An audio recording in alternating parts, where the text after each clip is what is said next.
Reality. That word alone feels heavy, doesn't it? Solid, unchangeable. The real world is what our teachers and parents told us we must face once childhood dreams end. Bills, rules, gravity, time, the so-called hard facts of life. But here's the strange truth. Reality is not nearly as solid as you've been taught to believe. In fact, it's slippery, bendable, and full of cracks if you know where to look. Think of water. When you freeze it, it looks like something permanent, unmovable. But shift the temperature just a little, and the same water melts into liquid or vapor or mist. Reality is just like that. It appears fixed, but it can take on different forms depending on the conditions you create. Modern science actually backs this up. On the atomic level, the world is mostly empty space. The chair you sit on, the phone in your hand, even the body you live in, are made of vibrating energy, not solid material. Atoms are 99.999% empty space, held together by invisible forces. What you call solid is really a grand illusion stitched together by your senses. And then there's the brain. Your brain is not a camera recording the world objectively. It's more like a film editor cutting and rearranging raw data into a story it thinks makes sense. You see only a fraction of the electromagnetic spectrum, you hear only a fraction of sound frequencies, and your nervous system filters out billions of bits of data every second. What you call reality is not reality itself. It's a curated highlight reel. Ancient traditions knew this long before science caught up. The Hindus called it Maya, the grand illusion. The Buddhists taught that what we call reality is like a dream, a passing mirage shaped by our attachments and perceptions. Even the Bible whispers it. Faith is the substance of things hoped for, the evidence of things not seen. So what does this mean for you? If reality is not as rigid as it appears, then bending it is not a fantasy. It's a skill you can learn. The first step is to stop treating reality like a prison and start treating it like clay. Here's something unsettling. You have never seen reality as it truly is. Not once in your entire life. Your brain attacks like a nightclub bouncer, letting in certain information and kicking out the rest. It edits reality before you're even aware of it. Think about the last time you bought a new car or even thought about buying one. Suddenly, that exact model seemed to appear everywhere on the road. Did thousands of people go buy the same car overnight? No, your perception filter simply tuned into something it had been ignoring all along. This filter is called the reticular activating system, a cluster of neurons in your brainstem that decides what you pay attention to. Out of the endless chaos of sounds, colors, movements, and signals around you, your RAS chooses a handful of things to spotlight. It does this based on your beliefs, your focus, and your expectations.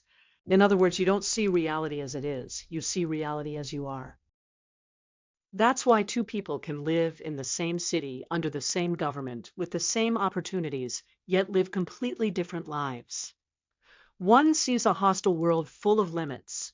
The other sees opportunities, allies, and open doors. They aren't living in the same reality at all, even though their physical environment is identical. Here's the hidden law. Perception is selection. What you notice expands. What you ignore fades.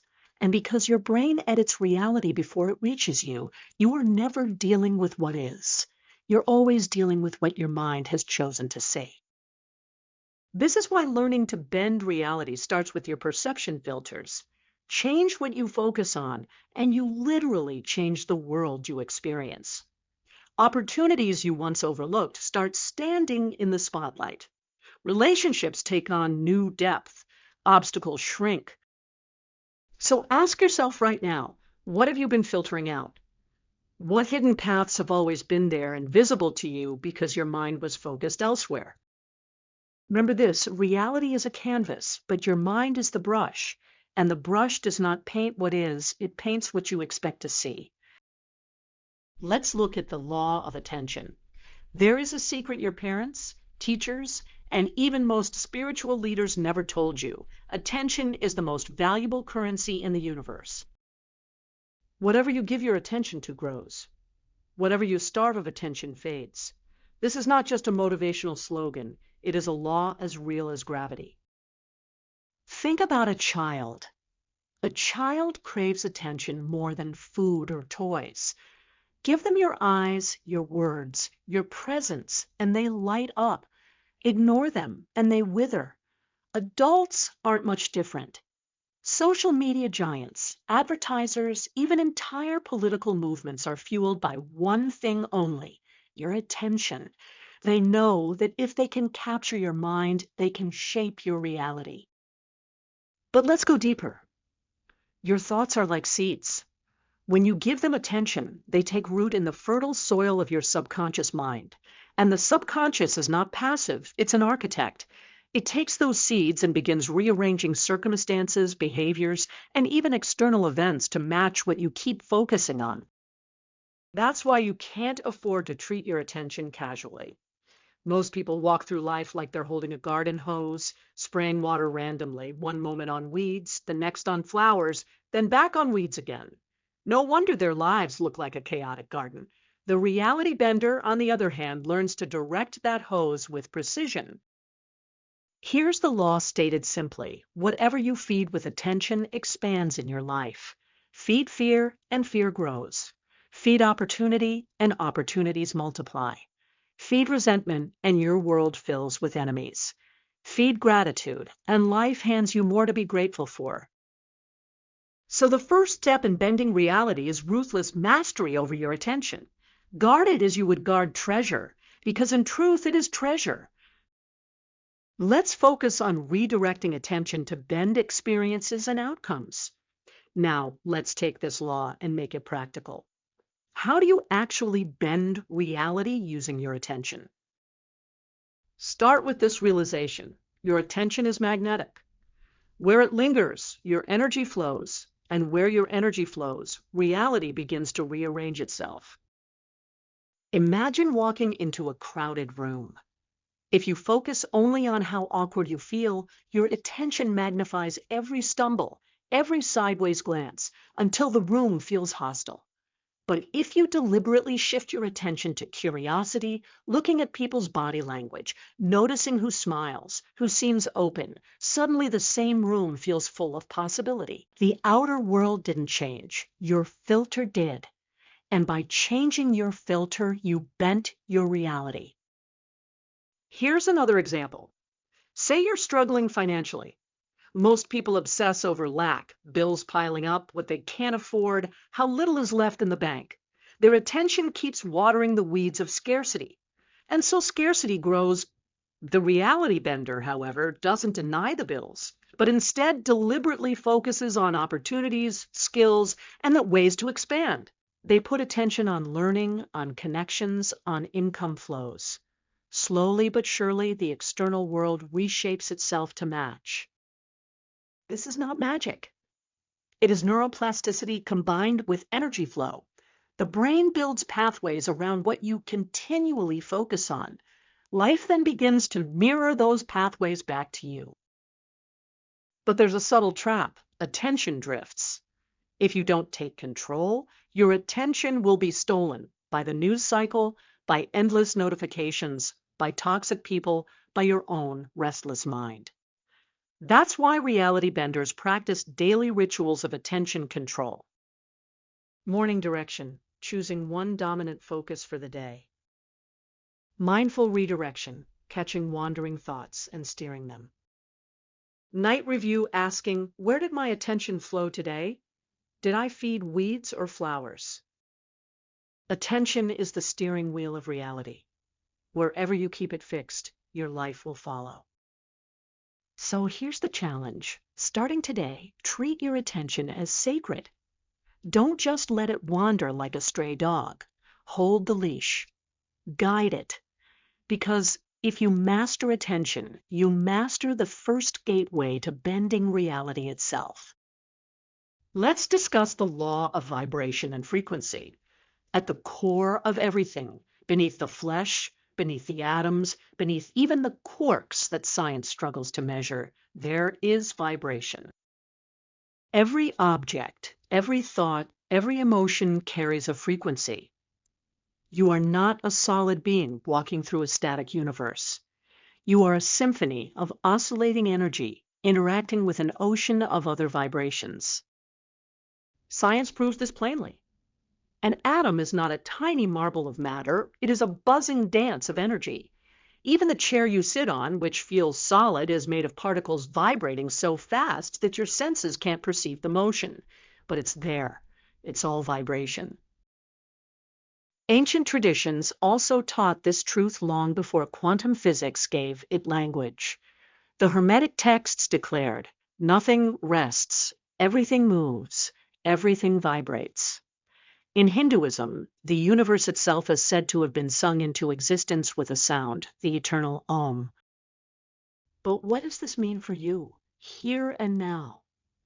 It means your life is not dictated by luck or chance, it's dictated by resonance. Every emotion you feel carries a frequency. Fear is low and heavy, weighing you down. Gratitude is high and light, lifting you up. When you dwell in fear, you tune your inner frequency to fear, and your outer world begins to echo it. You attract situations that match. When you live in gratitude, you tune into higher frequencies, and life responds in kind. This is why two people can enter the same situation and experience completely different realities. One vibrates at worry, and the world gives them more to worry about. The other vibrates at confidence, and doors open almost magically. It's not magic, it's vibration. The hidden law is this: your inner frequency determines the outer reality you meet. Now let's get practical. If vibration is the blueprint of reality, then bending reality means tuning yourself to the right frequency. Imagine you're trying to listen to a radio station. The music is there, broadcasting in the air, but if your dial is set to the wrong number, you won't hear it. You'll only catch static, or worse, a station you don't even like. Life works the same way. The reality you desire is already broadcasting on a frequency, but you must tune yourself to it before you can experience it. So how do you tune? Through three primary levers: thought, emotion, and action. Thought is the signal you send. It begins the vibration. Emotion is the amplifier. It strengthens the signal and makes it powerful enough to influence your subconscious and your environment. Action locks the frequency into physical reality. It grounds the vibration into the tangible world. Let's take an example. Say you want abundance.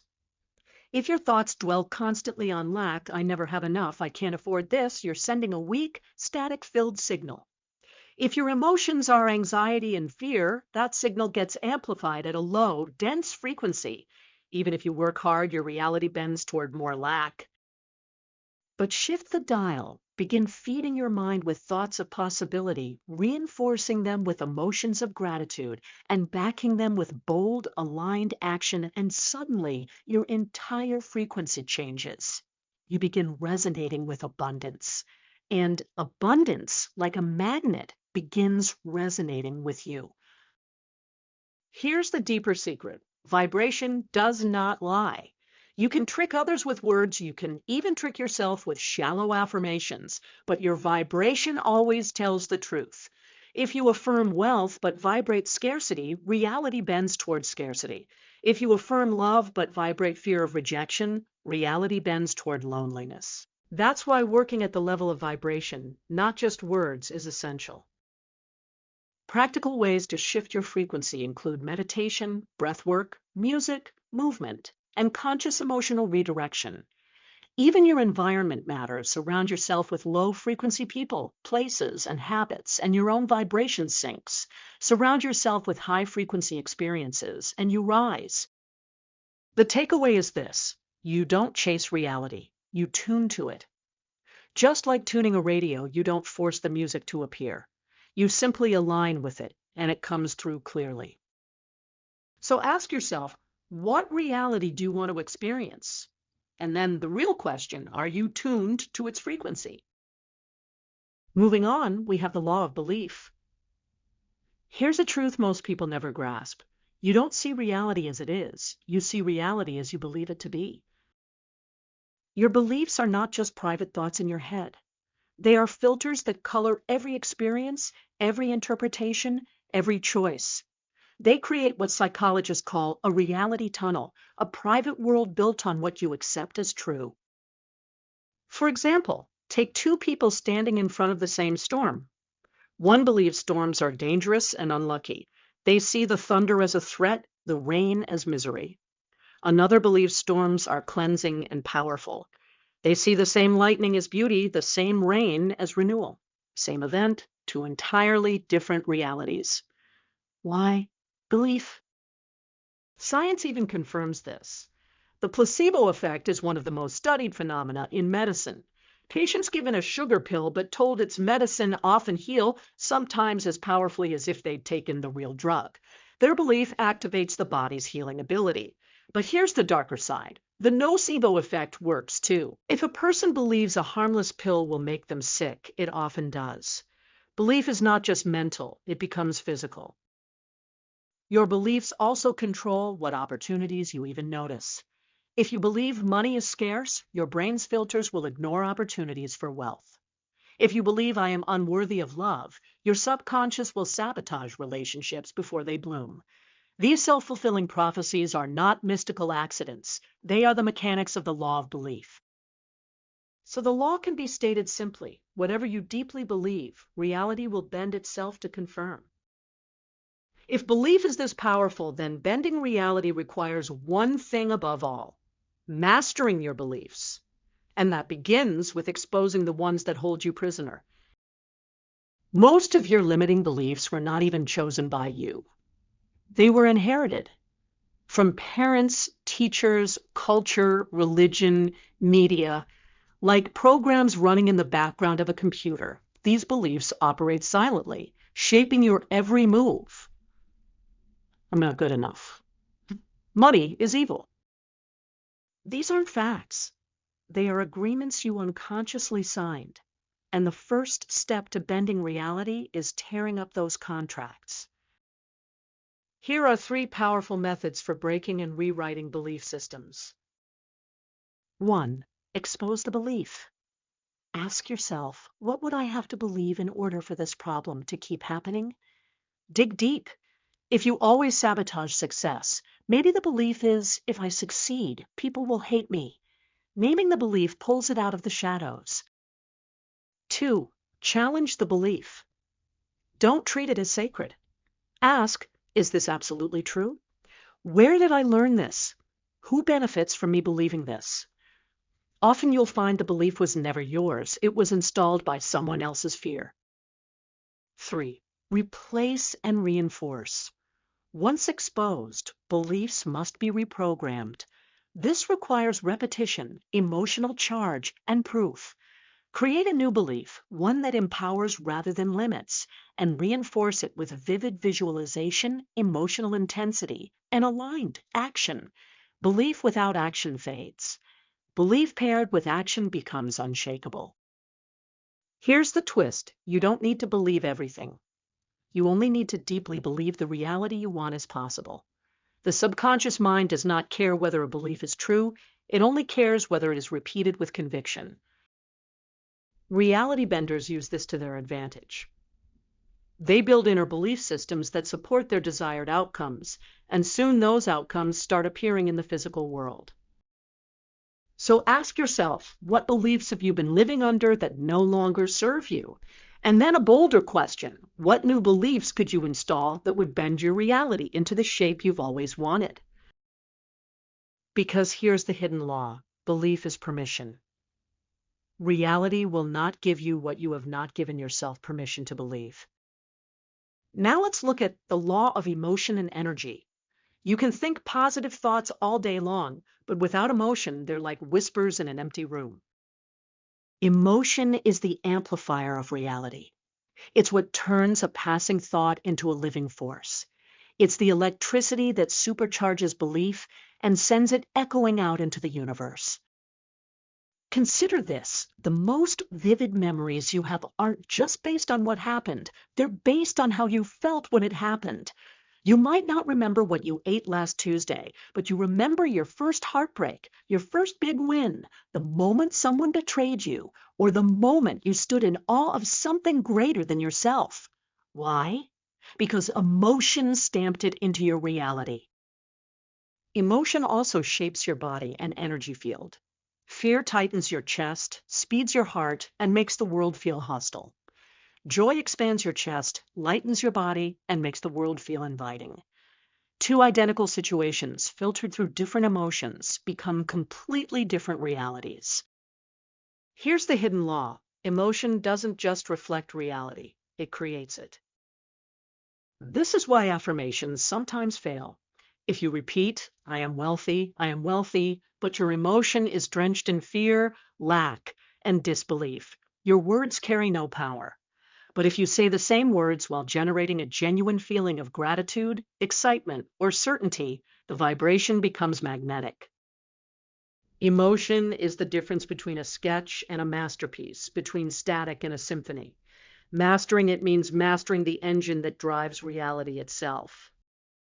If emotion is the amplifier, then bending reality requires emotional mastery, not suppression, not denial, but learning to feel on command and to redirect feelings like currents of energy.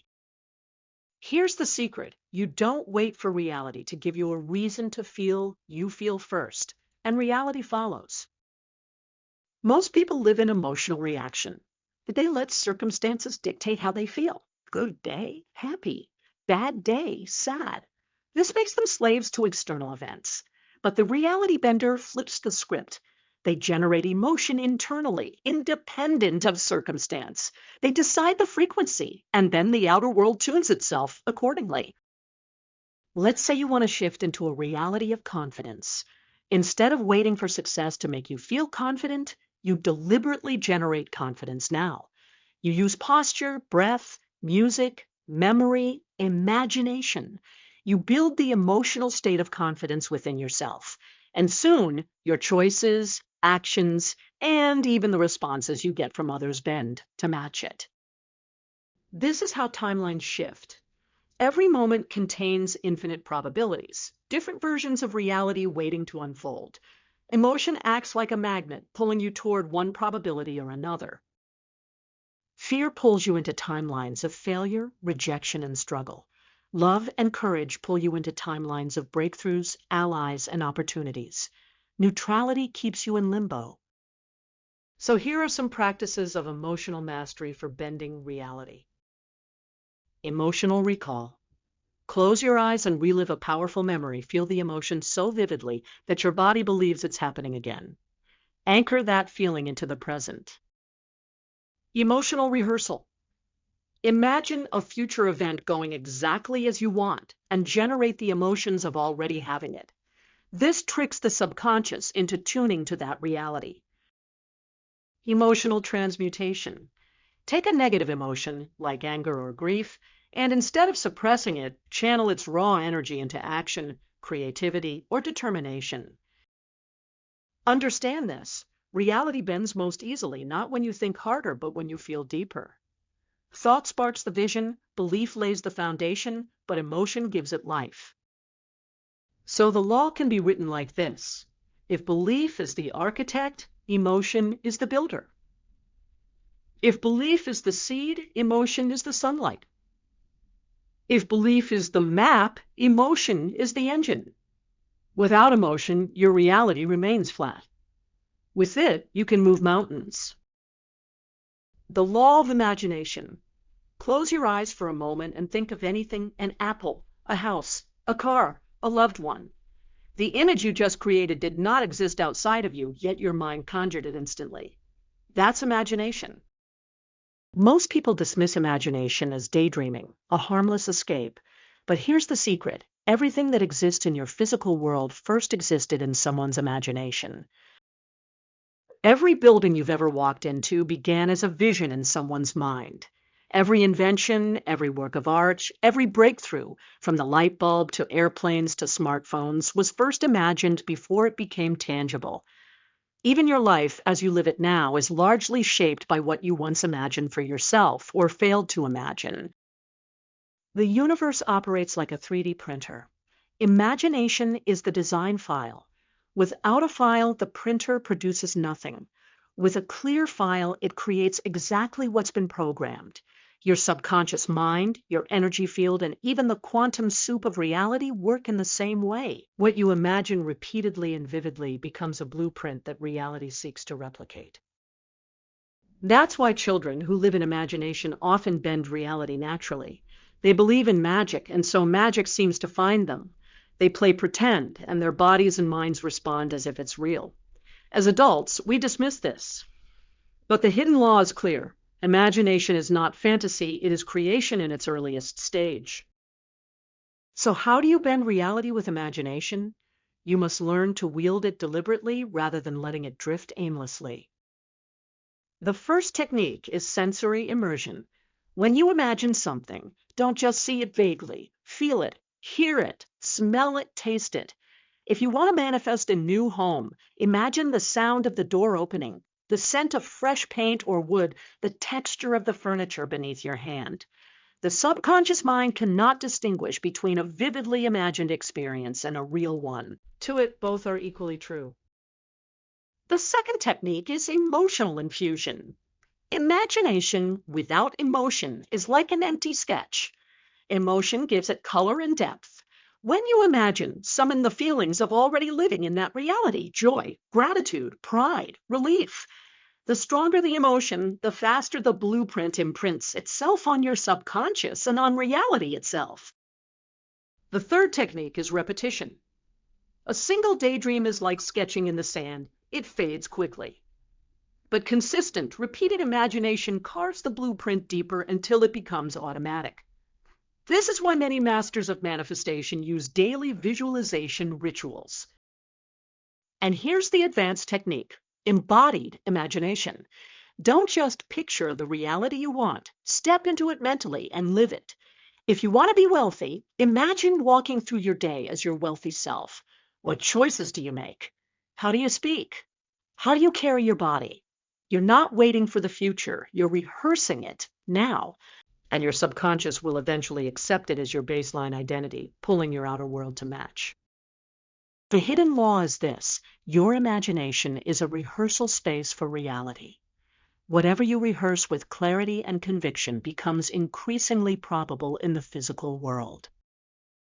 So ask yourself, what blueprints have you been handing reality? Are they fuzzy, weak sketches of fear and limitation? Or are they bold, vibrant designs of the life you truly want? Because reality is always building from your imagination, whether you guide it or not. Let's take a look at the law of mirrors. Here's the unsettling truth. The world you see around you is not objective. It's a mirror of what's happening inside of you. If you carry unresolved anger, you'll find angry people everywhere. If you live with deep insecurity, you'll interpret neutral events as rejection. If you radiate confidence, people treat you with respect. The universe mirrors your state back to you, often with brutal precision. Think about it. Have you ever noticed that when you're in a bad mood, even small inconveniences explode into huge problems?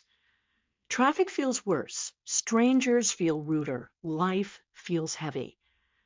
But on a day when you're joyful, the same traffic doesn't bother you, and strangers seem friendlier. The world didn't change, you did, and the world reflected it. This law is why blaming the outer world never works. If life keeps showing you chaos, the chaos is not out there. It's inside you, waiting to be healed. If people keep betraying you, the betrayal is not random. It's reflecting a belief you hold about trust or worthiness. It's not punishment. It's feedback. The mirror doesn't judge. It simply reflects. And the moment you shift the inner state, the outer world rearranges itself. So the law can be stated simply: your outer reality is a mirror of your inner reality. If life is a mirror, then trying to change reality by fighting with external events is like yelling at your reflection in the glass. You can scream, push, break things around you, but the reflection won't change until you change. The reality bender understands this, and so they stop wrestling with the mirror. Instead, they work at the source, their inner state. Here's how you do it. 1. Observe the reflection. Ask yourself, what is life showing me right now? If people ignore you, maybe you're ignoring yourself. If opportunities slip away, maybe you secretly believe you're unworthy. Instead of resenting the mirror, study it. 2. Trace it inward. Don't get stuck in the outer story. Ask, what belief, emotion, or vibration inside me is being reflected? Be brutally honest. The mirror is never wrong. 3. Shift the source.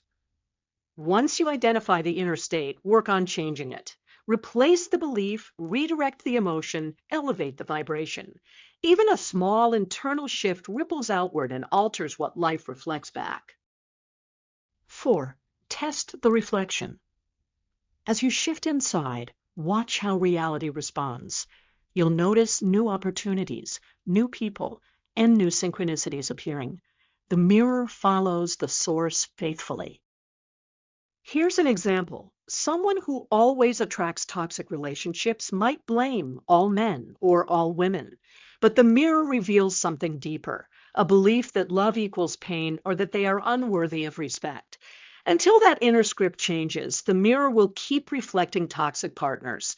But once they heal that inner belief, the reflection shifts. Healthy partners suddenly appear where before there were none. The law of mirrors is both humbling and empowering. Humbling because it means you can't hide from yourself. Life will keep reflecting your inner state whether you like it or not. Empowering because it means you hold the key. Change the source and the mirror must follow. So the challenge is this: stop blaming the mirror. Look within, clean the source, and watch as reality bends itself into a reflection worthy of the new you. The law of non-resistance.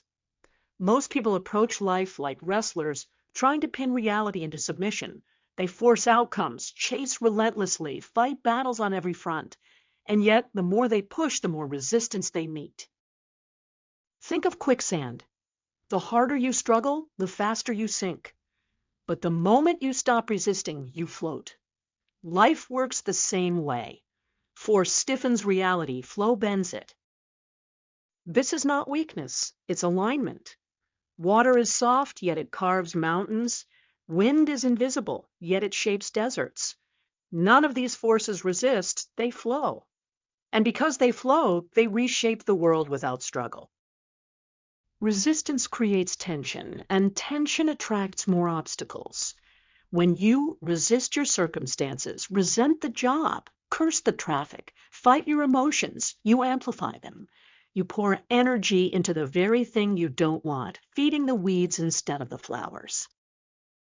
But when you stop resisting and start flowing, reality opens. You find paths you never saw before. Synchronicities appear. Obstacles dissolve, not because you smashed through them, but because you stopped fueling them with resistance. So the law is simple. What you resist persists. What you allow transforms. How do you live this law without falling into passivity? The key is to understand the difference between surrender and giving up. Giving up is defeat. It says, I have no power. Surrender is strength. It says, I trust a greater flow. When you surrender, you don't abandon action. You align your action with the current of reality, like a surfer riding a wave instead of fighting the ocean. Here are practical ways to cultivate non-resistance. 1. Release the fight against what is. Stop pouring energy into hating your current reality. Acknowledge it fully. Paradoxically, acceptance is what frees you to change it. 2. Ask the flow question. Instead of, how do I force this to happen? Ask, what's the path of least resistance that still leads me there? Life often provides easier routes if you stop demanding it be done the hardest way. 3. Redirect energy. If a door won't open, don't break it down. Step back and look for another door or a window. Non-resistance doesn't mean doing nothing. It means doing what works with ease instead of endless struggle. 4. Trust timing. Resistance often comes from impatience, wanting everything now. Flow honors timing. Just as seeds need seasons, so do realities. When you stop clinging to urgency, you create space for things to arrive when conditions are ripe. Non-resistance also makes you magnetic. People can sense when someone is forcing versus when someone is flowing. Force repels, flow attracts. The most influential leaders and creators often appear effortless, not because they do less, but because they align with the current instead of thrashing against it. So here's the paradoxical truth. Sometimes the fastest way to bend reality is to stop fighting it. Instead, relax, align, and ride the current, because the current knows the river better than you ever could. The law of probability and choice. Most people believe reality is linear. You're born, you live, you die. A straight road from point A to point B. But in truth, reality is not a single road. It's an endless branching tree, full of alternate paths, probabilities, and timelines. Quantum physics has already cracked open this secret. At the subatomic level, particles don't exist in one fixed place until they're observed. Instead, they float in a cloud of probabilities, existing everywhere and every how at once. Only when attention locks onto them do they collapse into one specific state. Now extend that truth upward. Life itself operates on probabilities. Every choice you make, every thought you dwell on, every emotion you fuel, shifts you toward one timeline or another. The you who chose to wake up early today exists on a different timeline than the you who chose to stay in bed. The you who courageously spoke to that stranger lives in a different probability than the you who stayed silent. Think of reality as a vast library. Each book represents a timeline. The shelf is infinite. All possible versions of your life are there. Some where you succeed, some where you fail, some where you become someone you barely recognize. The book you're currently reading is the one you've chosen by your focus, decisions, and energy. But the other books never vanish. They're still there, waiting for you to pick them up. The hidden law is this: your life is not fixed. It is a probability field that responds to choice. Here's where the law becomes practical. If infinite versions of you already exist, how do you step into the one you want? By collapsing probability into reality through conscious choice. Every decision is a fork in the road. Small ones, like what you eat or how you speak to yourself. Big ones, like who you commit to, where you live, what risks you take. Each choice carries you deeper into a timeline where certain outcomes are inevitable. But here's the mistake most people make. They drift. They let old habits, subconscious beliefs, and external pressures make their choices for them. And so they remain stuck in the same repeating timelines. Different day, same reality. Reality benders, on the other hand, choose consciously. They ask, which version of me do I want to be today? Which probability do I want to collapse into reality? And then they act as if they already live in that version. Let's take an example. Say you want to shift into the timeline where you're abundant, creative, and free. Every choice you make is a signal to the universe. Do you spend your day feeding fear or feeding growth?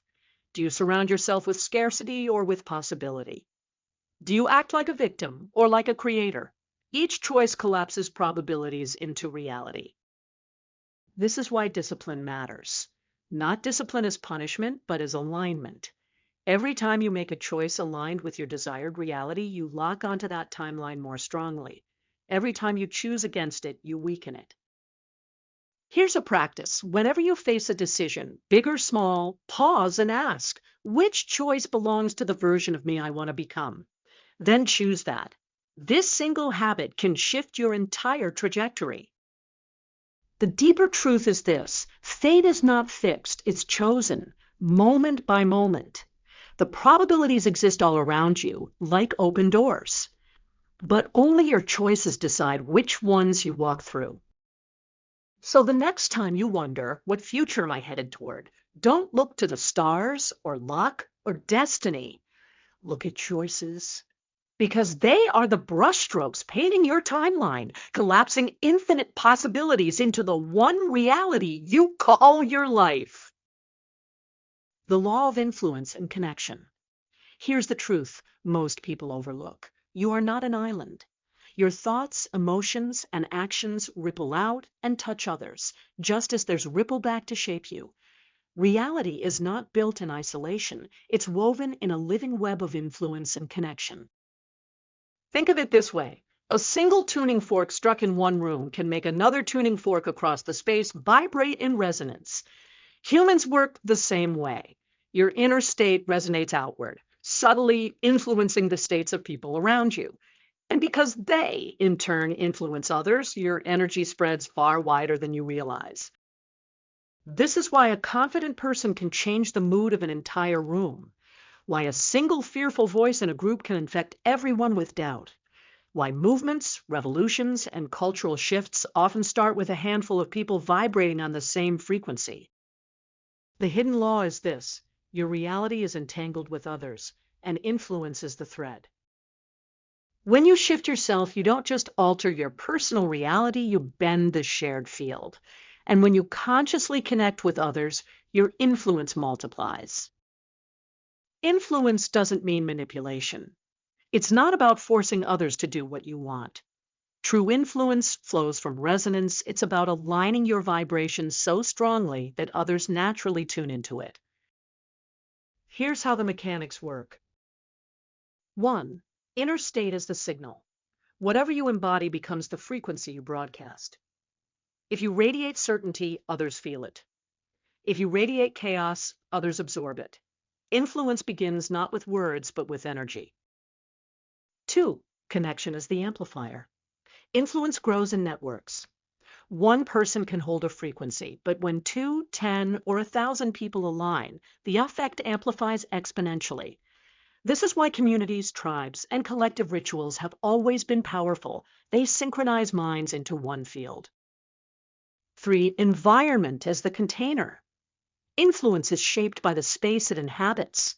A visionary in a stagnant environment may feel stifled, but place them in a high vibration environment, and their influence multiplies.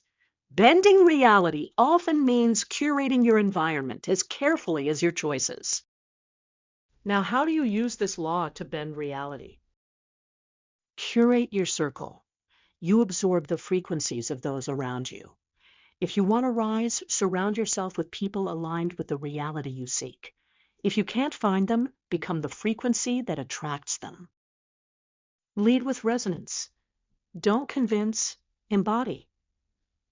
People are drawn not to arguments, but to states of being they crave. Be the living proof of the timeline you want to expand, and others will follow. Synchronize deliberately. Group meditations, shared intentions, and collective focus are not just feel-good rituals. They literally bend the probability field. Studies already show group coherence can reduce crime rates, improve community well-being, even alter measurable fields of energy. When you understand this law, you stop underestimating your role in the collective. You realize every thought, every emotion, every connection is a vote in the shaping of reality, not just yours, but ours. So remember, you are always influencing, whether you know it or not. The only question is, are you doing it unconsciously, radiating fear and limitation, or consciously bending reality toward alignment, abundance, and expansion? Moving on, we have the law of transcendence. Throughout this audiobook, we've uncovered the laws that allow you to bend reality: perception, vibration, intention, paradox, energy exchange, time, synchronicity, non-resistance, probability, and influence. Each law revealed another layer of how reality works. But here's the ultimate truth. Reality itself is an illusion. Not in the sense that it doesn't exist, but in the sense that it is not what it appears to be. It is a projection, a simulation, a dream woven out of consciousness. You've been taught to treat reality as solid, unchangeable, external. But the deeper you look, the more you see that it is flexible, responsive, and internal. The physical world is nothing more than the outer skin of your inner state. Transcendence begins when you stop identifying with the illusion and start identifying with the source behind it. You realize you are not the character walking through the dream. You are the dreamer. You are not the reflection in the mirror. You are the light projecting it. When you transcend, you no longer chase after reality to bend it. You recognize that reality bends automatically when you awaken to your true nature. To transcend is not to escape life, but to engage with it from a higher vantage point. Instead of being trapped inside the game, you hold the controller. You move from survival to creation, from reaction to authorship. Here's how to step into transcendence. 1. Detach from the role. Recognize that your identity, your name, your history, your personality is just a mask. Useful, yes, but not ultimate. Beneath it, you are pure awareness, untouched and limitless. 2. Collapse the illusion of separation. Stop seeing me and the world as separate. Reality is not happening to you, it is happening through you. The boundary dissolves, and you experience oneness with all things. 3. Create from the source, not the surface. Instead of manipulating external events, align your inner state. When you radiate the frequency of joy, abundance, or peace, the projection of reality automatically adjusts. You no longer need to bend reality. It bends itself around your being. 4. Play with the dream. When you transcend, life becomes play. Obstacles are no longer threats, but puzzles. Failures are no longer defeats, but illusions shifting. You stop clinging to outcomes because you realize you cannot lose. The dreamer can never be harmed by the dream. This is the highest hidden law. Reality is a canvas, and you are the painter. The colors are infinite, the brush is your intention, and the masterpiece is whatever you choose it to be. And here's the paradox. When you stop needing to bend reality, you become the one who bends it most easily. When you stop chasing power, you realize you are power. When you release the illusion of control, you inherit true mastery. You began this journey seeking hidden laws, and perhaps along the way you discovered they were never hidden at all. They've always been inside you, echoes of a truth your soul already knew. Reality bends not because you force it, but because you remember who you are. You are the dreamer, the creator, the architect. And the moment you awaken to that, the rules change forever. So step forward now, not as a seeker of power, but as the embodiment of it. Live the laws. Play with the illusion. And above all, remember, the greatest magic is not bending reality, but realizing you are reality.